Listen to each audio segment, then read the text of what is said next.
Padre Pio no banco dos réus.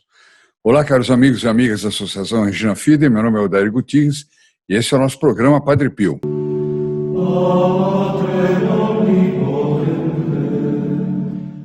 Eu comentei hoje de manhã com vocês que eu ia fazer uma gravação muito especial. Na verdade, são 3 gravações.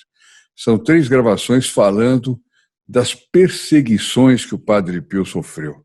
Não eram só perseguições do demônio, que eram inclementes, com pancadaria, sovas e violência em cima do Padre Pio, mas ele também tinha a dor moral de ser perseguido, inclusive, às vezes, pelos seus próprios irmãos de hábito e outras autoridades eclesiásticas. Então, hoje o título desse vídeo é O Diabo Mora ao Lado e de Hábito. Já dá para entender o que aconteceu, né? Bom, então esse é o primeiro vídeo, parte 1. Amanhã nós faremos a parte 2 do Padre Pio no banco dos réus e depois de amanhã a parte 3, tá bom? Mas antes eu queria lembrá-los disso aqui, olha, vocês já viram na entrada do vídeo o anúncio, não é aqui que tem que pôr, que fica mais bonito, da nova foto do Padre Pio, da nova estampa do Padre Pio. Olha só o que está escrito aqui, ó. Santo Padre Pio, esse lar é vosso, cuidai dele. É uma coisa, ela já está benta e ela está sendo distribuída para todos aqueles que telefonarem para o 0800 006 1223, de maneira que vocês não demorem, senão vai ficar todo mundo chorando, como já está chorando aí. Eu não recebi o devocionário, liguei 2 vezes, estava ocupado. Infelizmente, às vezes, está ocupado mesmo. E nós estamos já providenciando, muita coisa para providenciar. Nós estamos fazendo mais medalhas, estamos fazendo mais devocionários, nós temos que ampliar o plantão de atendimento, quer dizer, isso tudo aí dá um volume de dinheiro, de recursos muito alto. É por isso que eu convido aqueles que quiserem participar do grupo Filhos Protegidos do Padre Pio, que eu faço, que entre aí no nosso, onde está escrito mostrar mais aí na definição do canal. Lá você vai encontrar um link onde você pode fazer sua inscrição. Ou então ligando também para o mesmo telefone que vocês vão ligar para poder pedir a essa estampa benta do Padre Pio, que é uma maravilha, não me canso de olhar. E aí pode também perguntar, como é que eu faço para ser um filho protegido do Padre Pio? Eu tenho recebido, bom, vocês viram na parte da manhã, né, quantas manifestações de alegria, de felicidade que as pessoas têm quando elas ingressam nesse grupo, né, sentem o Padre Pio de perto, é uma coisa fantástica. Bom, vamos ver agora, vamos falar de luta, de guerra, porque o Padre Pio foi um guerreiro. Isso aqui é tudo tirado do livro do Santo Terceiro Milênio, do Olívio Chesca. É um livro que eu recomendo que vocês comprem. Ele não existe mais, só é possível comprar em sebo, eu creio. Eu, pelo menos, não encontrei mais, né? Mas é um livro muito bom mesmo, uma biografia do Padre Pio fantástica. Ele conta, inclusive, coisas que muitos não contam.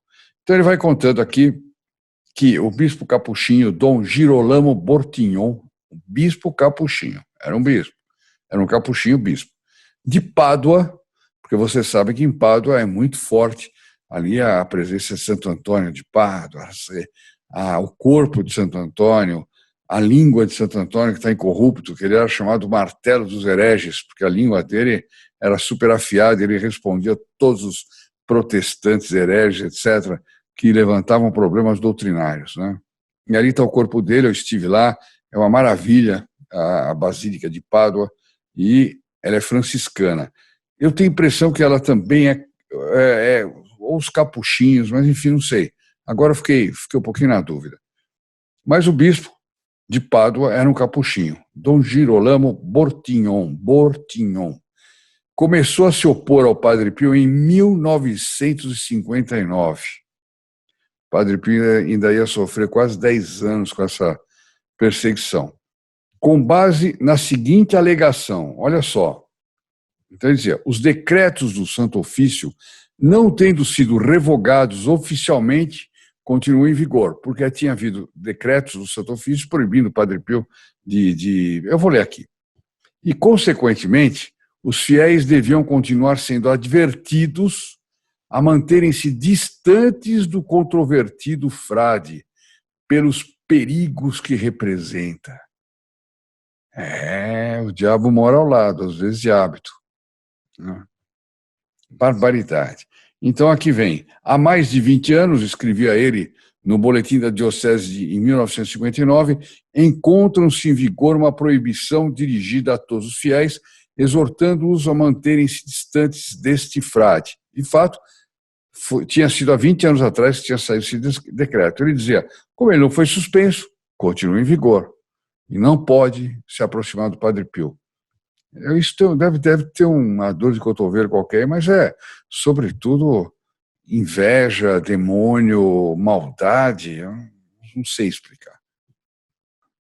Então ele dizia, o decreto não foi revogado ainda, e além dele, existem outras indicações da Santa Sé nos mesmos termos.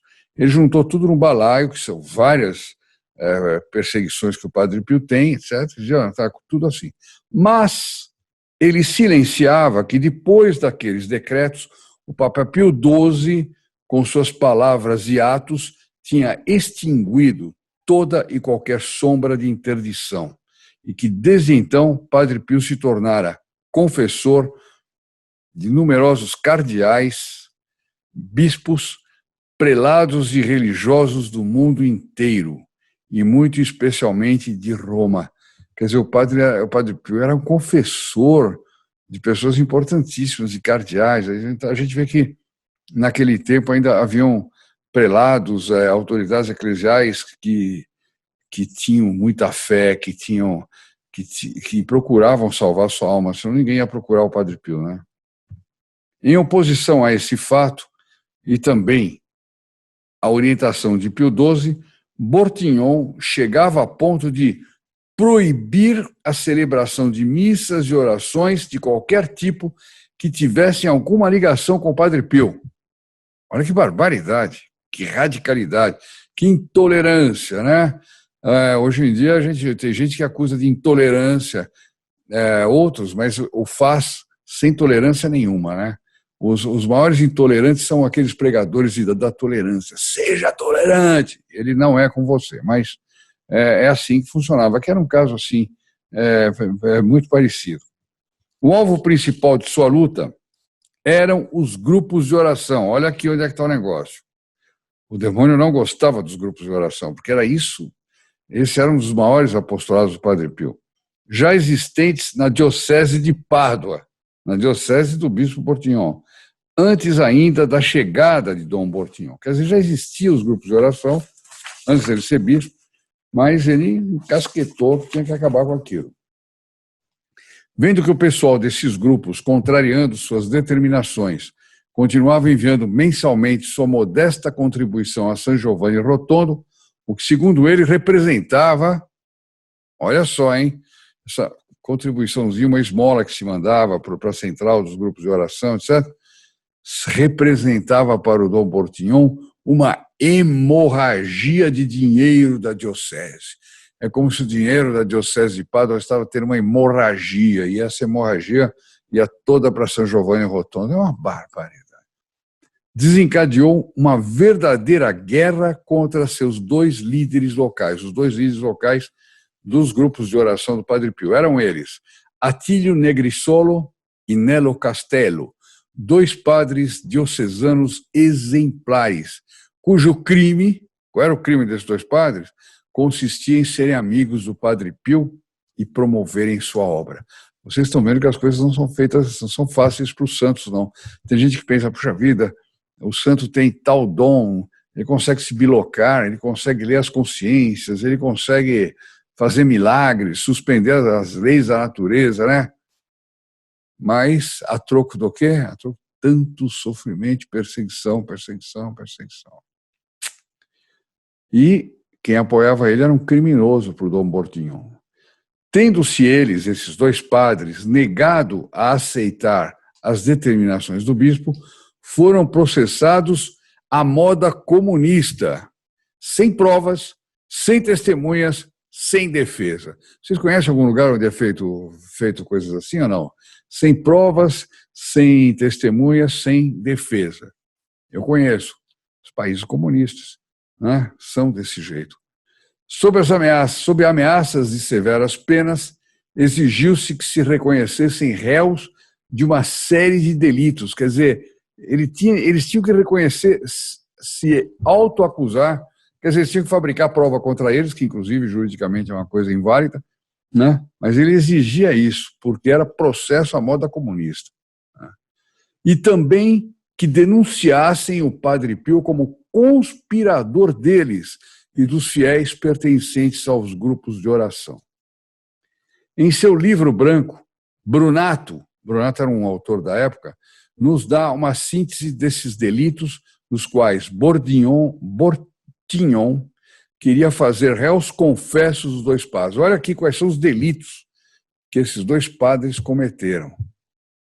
Então, eles também sofriam junto com o Padre Pio, né? Primeiro, conspiração contra a autoridade do Sumo Pontífice e a hierarquia eclesiástica. Quer dizer, porque eles seguiam um santo, por causa que eles seguiam a doutrina católica verdadeira, né, que era ensinada pelo Padre Pio, conspiração contra a autoridade do Sumo Pontífice e a hierarquia eclesiástica. Para Bortignon, Padre Pio estava organizando nada menos que um golpe de Estado para derrubar o Papa. Padre Pio organizando um golpe de Estado para derrubar o Papa. É loucura, é loucura. Nós já conhecemos tanto do Padre Pio, né? Segundo delito, instigação. Dizia o bispo, pois Padre Pio tentava sublevar os fiéis contra a autoridade eclesiástica estabelecida e os incita contra ela. Padre Pio era ultra-obediente, inclusive quando faziam barbaridades contra ele, ele obedecia. Quando resolveram tirá-lo de São Giovanni Rotondo, ele foi obedecer. A multidão é que cercou o convento para que ele não saísse. Padre Pio era o contrário disso. Instigação, sublevação de fiéis. Terceiro, cisma e heresia. Isso é muito puxado, né? Porque isso significa excomunhão, cisma e heresia, já que em torno dele se estava formando uma seita. Olha só, eram católicos exemplares que estavam caminhando no sentido de levar uma vida santa para irem para o céu. Não, virou seita. Ah, você reza muito, você vai na igreja, você está toda hora ajoelhado diante do Santíssimo. Isso aí é meio estranho, isso é seita. Mas por que é seita? Ah, não, porque ninguém é assim. As pessoas normais vão no bar, vão na piscina, na praia, no parque, andam de shorts. Ah, você é um tipo meio esquisito, porque você vai na igreja, você reza, você anda bem arrumado, você anda vestido decentemente, de acordo com a moral católica. Seita. Quem é diferente de todo mundo, seita. Formando uma seita que rejeitava a constituição hierárquica da Igreja, colocando o Padre Pio acima do Papa como verdadeiro cabeça da Igreja carismática. Aqui não está no sentido carismático de que se usa hoje, né? Mas que ele estava criando uma igreja. Engraçado, né? Bom, tem algumas coisas que estão me ocorrendo aqui que eu não estou querendo falar. Olha, quarta acusação. Superstição e idolatria. Idolatria. Olha lá. Recentemente a gente viu umas coisas esquisitas nessa matéria, né? Porquanto ele se arvorava em novo Salvador, os fiéis o adoravam, considerando-o como Deus, e organizavam uma igreja diferente, né? Uma nova religião, um culto idolátrico. Eu não vejo ninguém falar isso hoje quando alguns padres fazem coisas parecidas, né? Enfim, eu não quero entrar em detalhes, mas...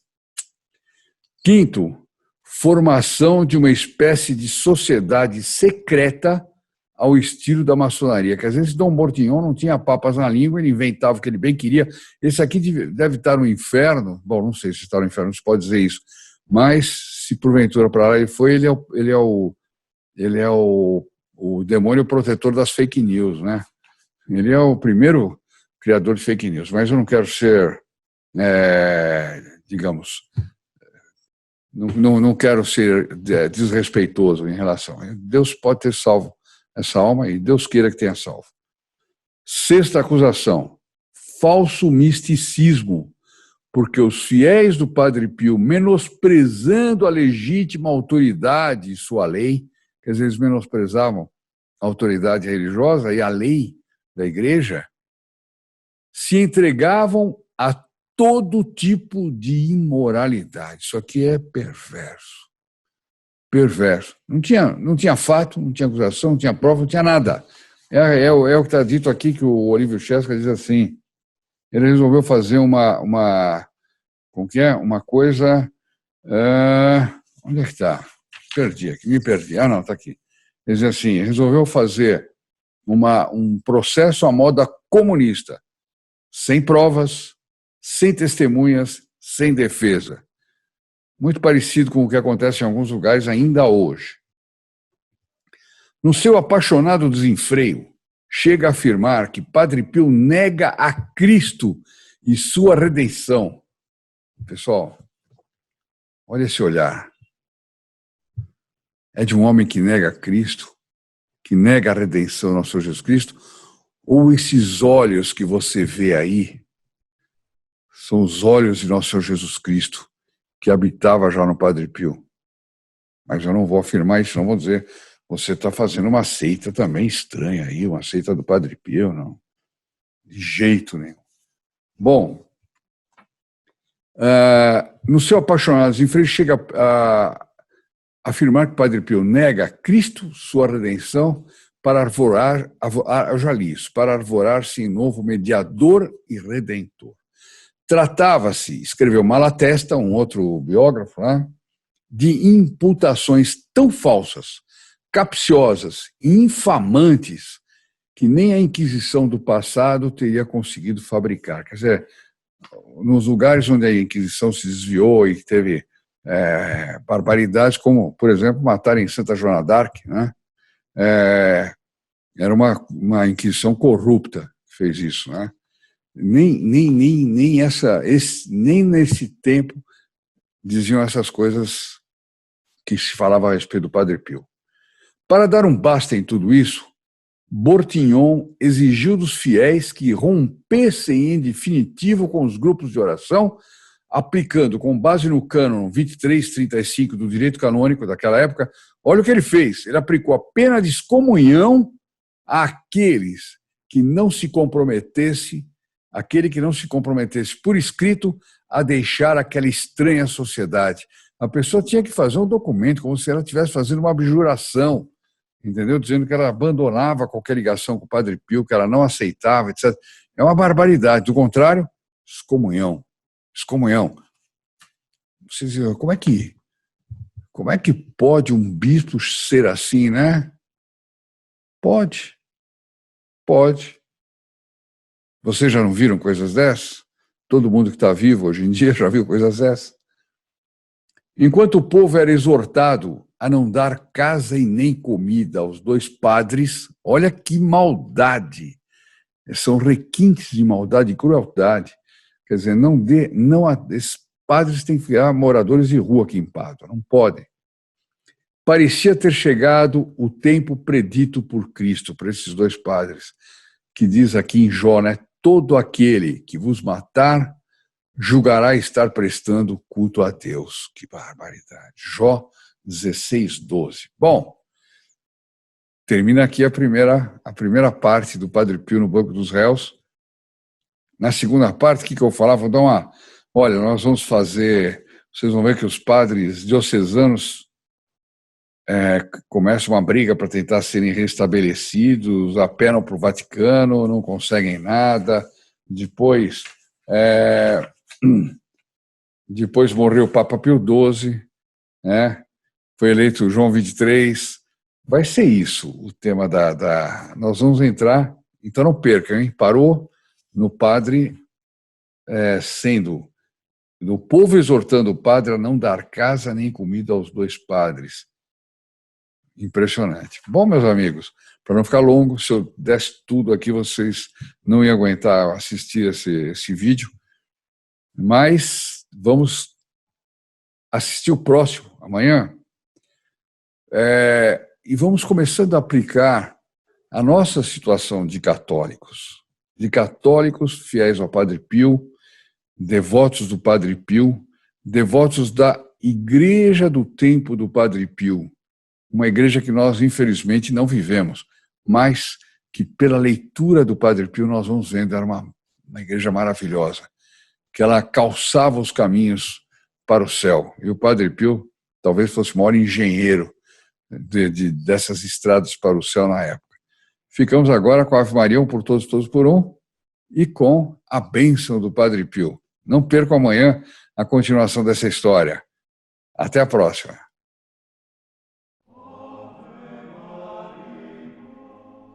Ave Maria, cheia de graça. O Senhor é convosco. Bendita sois vós entre as mulheres, e bendito é o fruto do vosso ventre, Jesus.